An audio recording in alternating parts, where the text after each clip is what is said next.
সুবরাইকে কাছ থেকে সম্বোধনা করছে গীতা।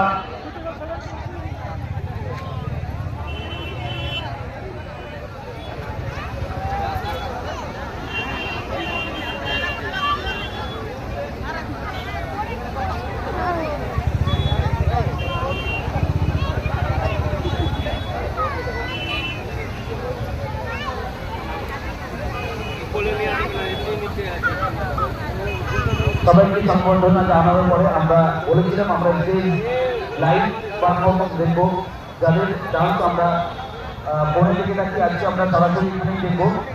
সংবর্ধনা শেষ হওয়ার পরে